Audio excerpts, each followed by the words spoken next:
National Security Correspondent Carla Babb live in Washington. She has the details. Carla, good morning.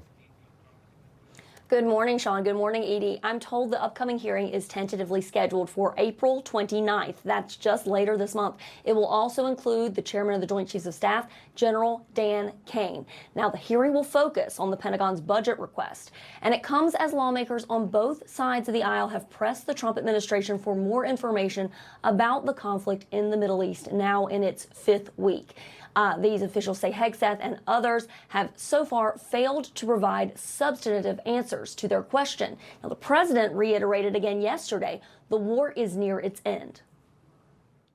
I would say that within 2 weeks, maybe 3, we're hitting them very hard. Last night we knocked out tremendous amounts of missile-making facilities.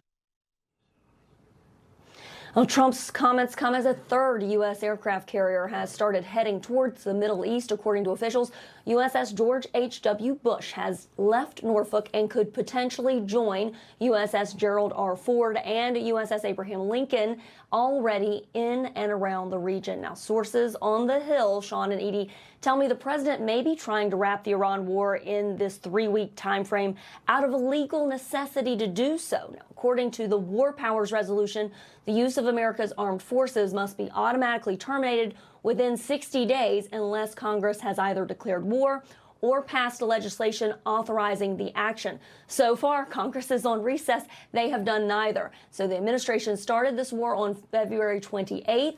60 days out from that is April 28th. That's less than 4 weeks from today. And get this, the day before Hegseth and Kane are slated to testify on April 29th. So a lot to keep watching in the coming days. Yeah, you got to mark your calendar.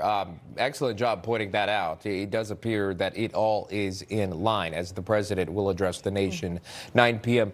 Carla, what do we know about the president's Truth Social post that he has received a possible ceasefire negotiation from Iran or the regime leaders in Iran, that they do want a ceasefire? The president even said in the Truth Social post that this has to deal with the Strait of Hormuz. That has to be open. Do we know anything of the legitimacy of this post so far?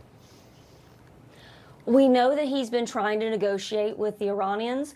We also know he wants to make a deal, as we mentioned, wrapping it up within that 60-day frame. What we don't know is what the Iranians have agreed to. And so hopefully we'll hear more from him tonight. But all this is coming, Sean and Edie, as the president is threatening to potentially target electrical grids, desalination plants, and there are defense experts out there cautioning big time against this. The Foundation for Defense of Democracy's defense expert Bradley Bowman, he's a veteran, he says that that would be cruel, unnecessary, unlawful, that potentially a war crime, and counterproductive, because that's focusing on the civilians and not the regime. So a lot is happening in the coming days. So I know the president is trying to get a deal as soon as possible, according to officials. Yeah, these desalination plants are the lifeline.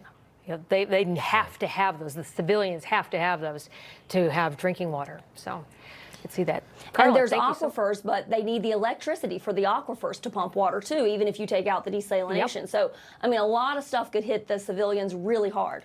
Domino effect. Carla Babb joining us live from Washington with that again, a preview of President Trump addressing the nation less than 12 hours from now. Carla, thank you. I'm Sean Kreisman. For stories and content just like this, check out National Report weekdays 9 to noon, only on Newsmax.